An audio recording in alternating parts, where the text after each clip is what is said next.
Welcome back. You're now watching the lifestyle segment on the weekend show brought to you by Holo Crunch Popcorn.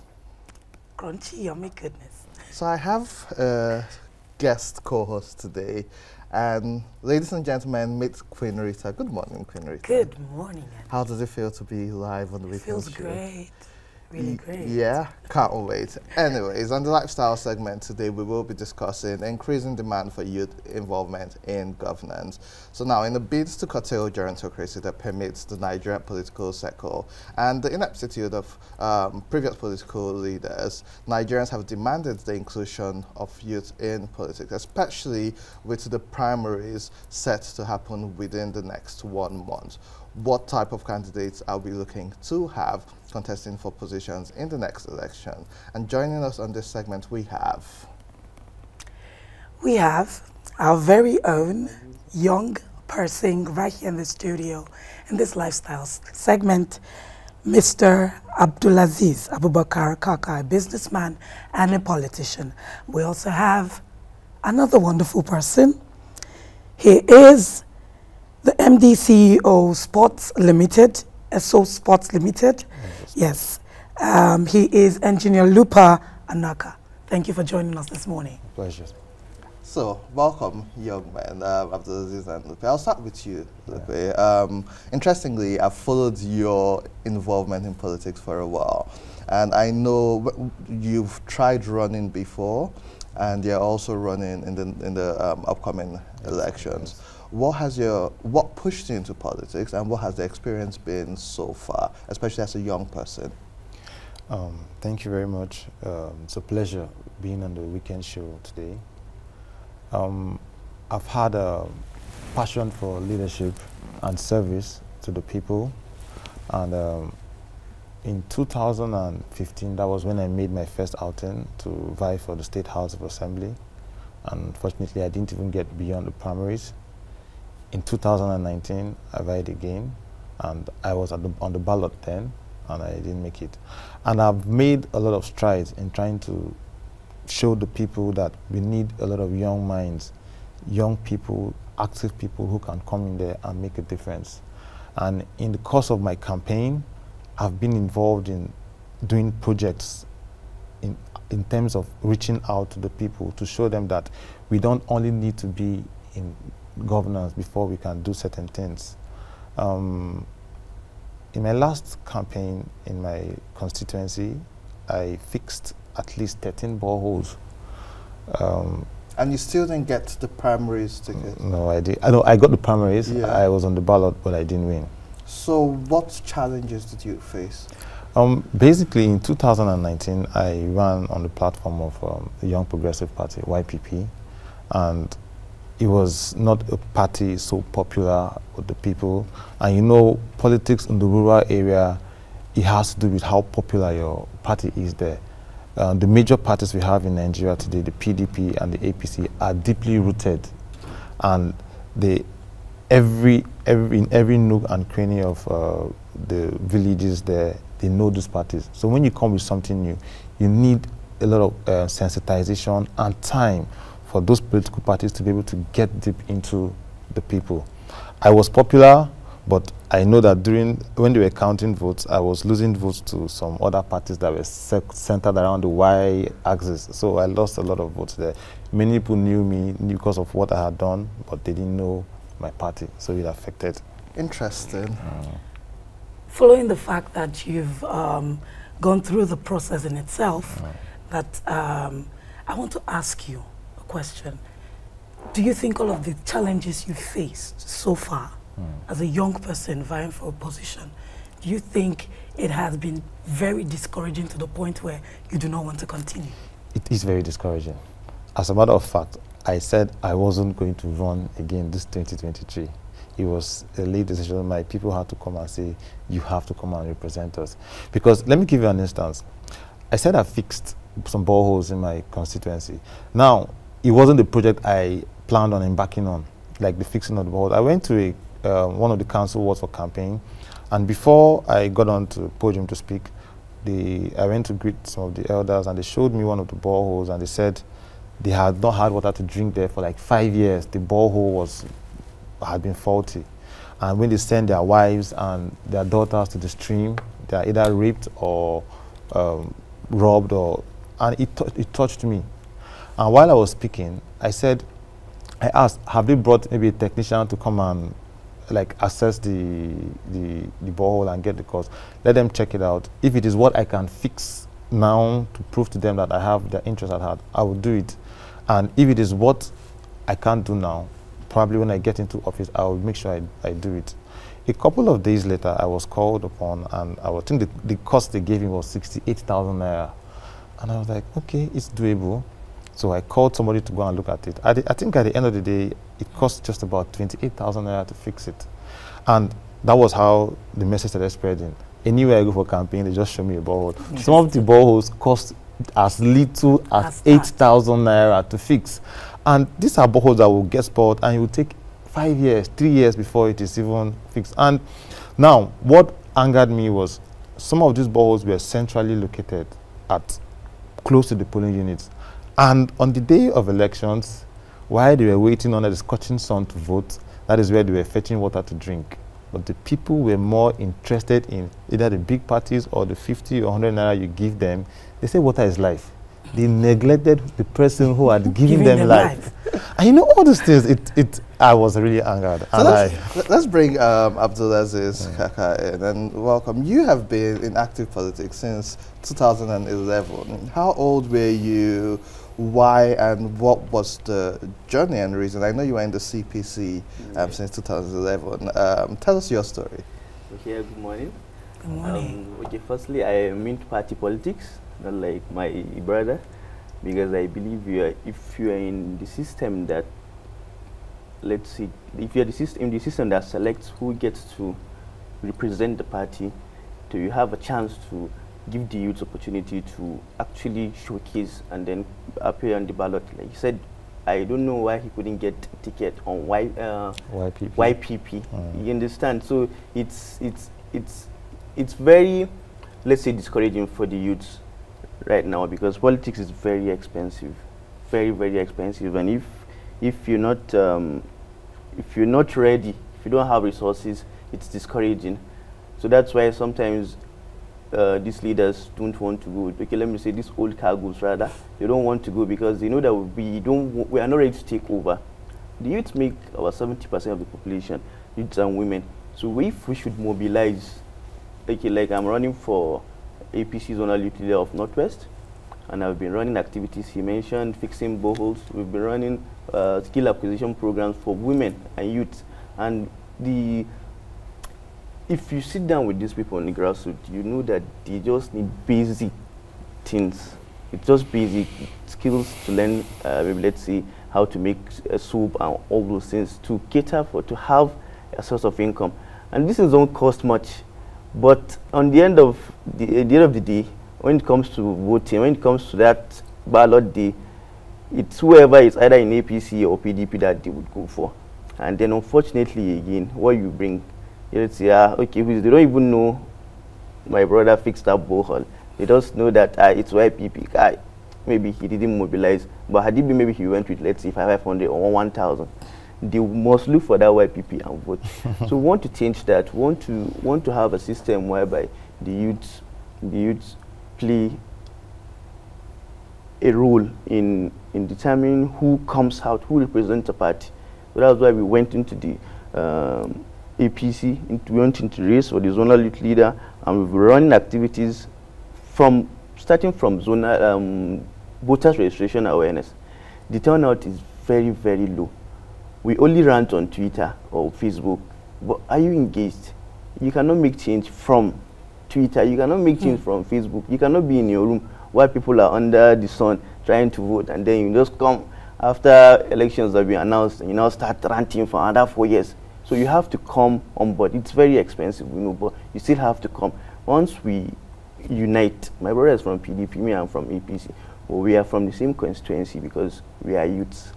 I am from APC from Kaduna, he's from Benue, but we are youths. So once we have this united front, they don't have any other choice. They must go. So right now they just handpick candidates.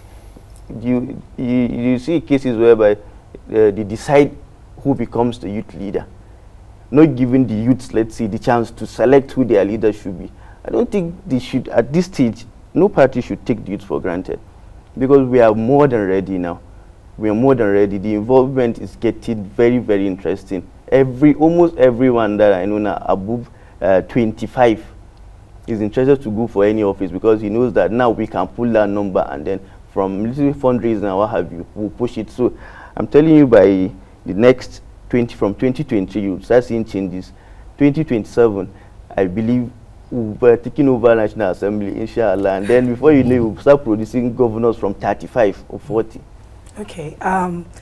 You've mentioned a lot about young people involvement or getting involved in politics and in general, following the Not Too Young to Run bill, and clearly the percentage has just increased a little bit by 13%. Clearly they are coming up, but you mentioned 2027 and moving forward. What suggestions do you have for the young people vying for this position? Because you are in the field, you are experienced, or rather you are still experiencing it. What would you have to say to them? Okay, first and foremost, like I mentioned, you have to be involved. And let's be realistic, you cannot just come and do e-posters and say, I'm contesting for governor, maybe let's say even if it's 40, and then no one knows you from your ward. So you have to go down to your ward, get involved. Your ward should know you. At the grassroots. At the grassroots, then local government level, then state level. Then if you're really interested, it shouldn't be just about e-posters. You should mobilize. It's expensive, I know, but we can do it. I've done it. I know how much I've spent. But it's, once you see if you really have people at heart, if you really want to make their impact, it's something that we can, like I said, it's a force. Once collectively, okay, let me give you an instance. And there's a certain candidate in the APC youth wing. I think they did fundraising for him on Twitter. Before you know, within 24 hours, I think 48, they had over 3 million from people. It's coming from you, some 1,000, some 300. So it's telling you that, okay, these youths, we are getting there. It's a gradual stuff. Don't be discouraged. I like what my brother did. He went in 2015, he couldn't. He went to 2019, he didn't, and still he's coming for 2020. And inshallah, people would know that this time around, it's all about, it's mostly about person, what you've done, and then if your PDP doesn't appreciate that. So let me come back to you, Ben. I like where he ended that as we reel this conversation in now. I admire your consistency, because most young people run the first time and then they disappear and maybe come back after 4 years. And so you need to be in touch with your constituents, whether you win or not, and ensure you keep on trying, which you have done over the years. But the older people will ask this question. Besides the age and the fact that you're young, what do you think, why youths, what do you think young people bring to the table that this old, in his word, cargos do not bring? Why should it be young people? Well, yeah, you can call them old cargos, but I won't entirely take them out, because we still need the elderly folks. There has to be a succession plan. But you see, we're in the 21st century. We can't keep having 19th century mindsets or analog mindsets. The rest of the world is advancing. We can't keep lagging behind. Nigeria is blessed with abundant resources, and we can't be wallowing amongst the poorest nations in the world. We ought to be at the top, because I don't see, when I look at the top, the G7, the top countries, they don't have the kind of resources that we do have. We have even the human resources, and we have a good, one of the best weathers. We don't have natural disasters here. So why can't we be there? But you see, we need minds that are in tune to where the rest of the world is going to. For example, we are wholly dependent on oil. The rest of the world is beginning to turn their back on fossil fuels. So we need minds that can be able to reshape the country. We have Nigerians doing well abroad. Go to US, go to innovations and the rest. We have those minds, and we have some locally here. We have instances where in Abad, I saw one young man made a power station and it was powered by gas. See, we have the minds there. We just need to people that can be able to encourage and support them, and that is where we young people come in. Because you say you can't be more Catholic than the Pope, you can't be more youth than a fellow youth. No. Anybody who comes out there to campaign, his emphasis on his campaign is always about youth. He'll provide job for the youth. He'll do this for the youth. He's always talking about youth. So why don't they allow we youth to go in there and do what it is that we ought to do for ourselves? Clearly, I like the fact where you mentioned why don't they let us go in there and do what we need to do. Very laudable statement to make. And then for me, I just want to ask, following the fact that those involvements, those things you have contributed to the communities you mentioned, is it possible to say that funding is also an issue with regards to youth involvement in politics? Funding is very essential because even the logistics involves money. Anything from your print media to your logistics, and no matter how saintly you appear, no matter how much you go out there to appear that you're maybe the Messiah or whatever, you can solve it. When you go and talk, you still have to drop something to them. That is how the politics here is, because it is local. When you're dealing with the enlightened people, it's different. But when you go down, there's abject poverty. So when you go, once a politician comes out there, no matter how articulate you sound, at the end of the day, they're still expecting something. But you see, we need a mass influx of youth participation in politics, not just in running for office, but even in sensitization and awareness, because everybody comes from somewhere. We all have our villages, our localities. Now, we have a population of over 200 million. As at the last INEC registration, we had about 84 million registered voters. About 72 million have their PVCs. But in 2015, we had about 28.2 million people who turned out to vote. In 2019, we had 28.6 million who turned out to vote. That means 44 million don't vote. 44 million Nigerians who have their PVCs don't vote. And they say youth will make up 70% of that number of the population. So when we shy away from our basic responsibilities, then we are bound to face this problem. A famous Greek philosopher, Plato, once said that when you fail to take affairs in the issues of your government, you're doomed to be ruled by fools. And if we keep allowing these people, these people, they have the older generation, they have done this over and over and over again. It is a game they understand clearly better than we do. We are in a digital age. We can be able to change it. See what happened during the NSAS. NSAS, I don't think anybody planned that this NSAS was going to be like this. But you saw the power of the social media. So we can begin to see how we mobilize ourselves from the social media. And even our fundraising, we can start from there, raising funds from there. And I think that my fellow constituents, that is the youths, we should be able to come out and support each other. We should put party politics aside and go for the common interest, because as youths, we belong to the same constituency and we belong to the same political party. Because the parties we fly on our posters together are just the vehicle we use to get into office. Because when we get into office, what we are going to do there is going to be for the better good for we, the youth, and the generation coming behind us. I'll let Kaka have, Abdulaziz have the final word. Now, he spoke about technological innovation and the likes. Now, a lot of people, especially young people, have applauded the amendments to the Electoral Act, where it now allows electronic transmission of votes. Do you feel this will help young people and also make a case for why a young person like you as opposed to another person? So, two-pronged. One, the electoral amendment which allows electronic transmission. Do you feel it would serve us better as young people? And secondly, why young people as opposed to older people, just like we asked him?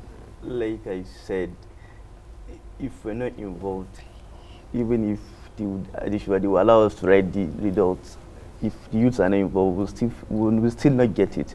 So it's this electoral act, it's one step forward, it's a push, it should be a confidence booster for the youth to be like, okay, this thing is heading towards technology, and then we should, so there's more transparency now, so we should be engaged.